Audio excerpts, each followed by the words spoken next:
Hi, I'm John Fluevog, and I am in my third day of isolation, and I'm reading a book because what? Because I can, and I am, and I thought you'd like it. So I'm reading again from Roald Dahl's Fantastic Mr. Fox, and we are on chapter 5, and here we go. The Terrible Tractors. As the sun rose the next morning, Bogus and Bounce and Bean were still digging. They had dug a hole so deep you could have put a house in it, and they had not yet come to the end of the fox's tunnel.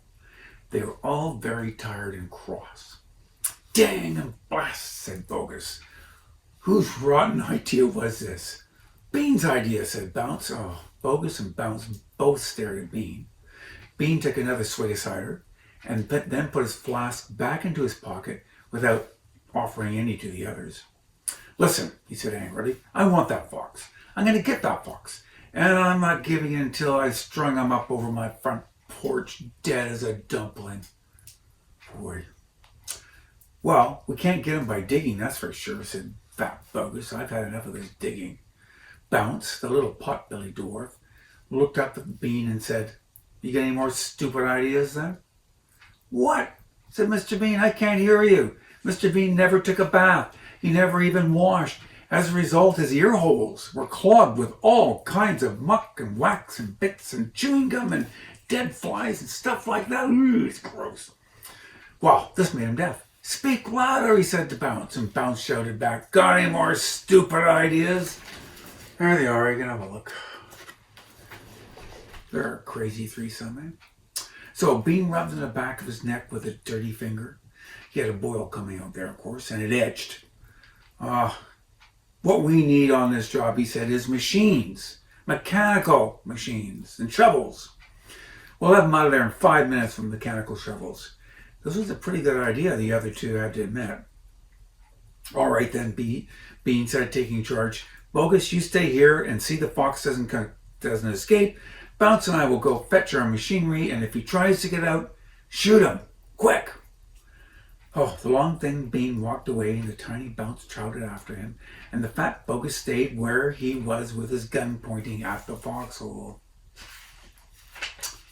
Soon, 2 enormous caterpillar tractors with mechanical shovels on their front ends came clanking into the woods. Bean was driving one and Bounce the other, and the machines were both black, and they were murderous and brutal-looking monsters.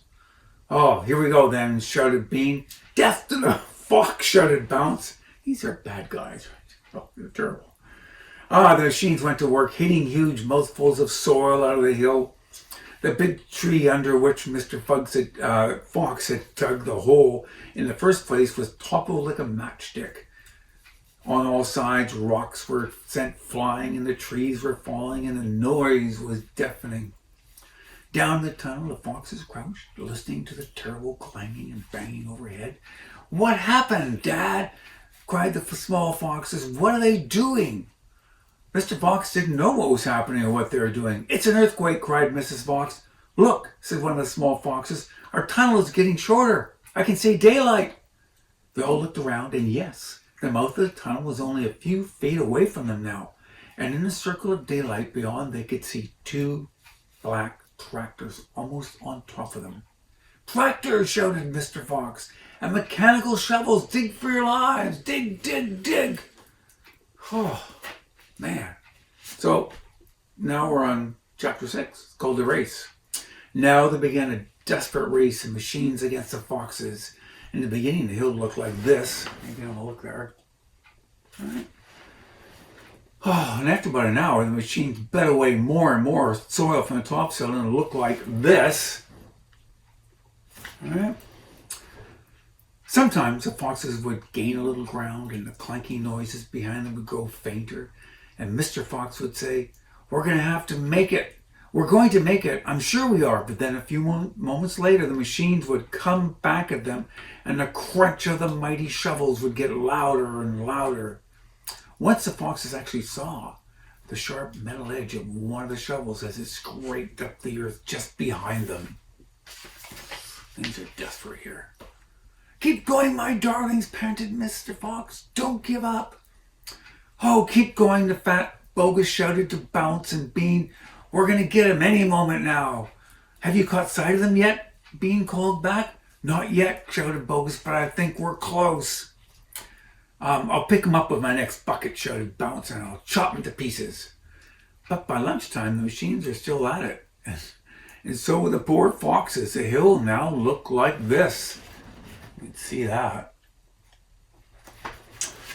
Oh, okay. The farmers didn't stop for lunch. They were too keen on finishing the job.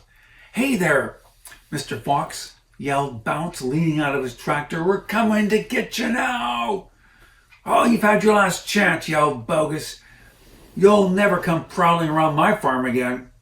A sort of madness had taken hold of the three men, and the tall, skinny Bean and a dwarfish, pot-bellied Bounce were driving the machines like maniacs, racing the motors and making the shovels dig at terrific speed. The fat Bogus was hopping about like a dervish and shouting, faster, faster. By 5 o'clock in the afternoon, this is what had happened to the hill. Well, look at that. Just a big hole.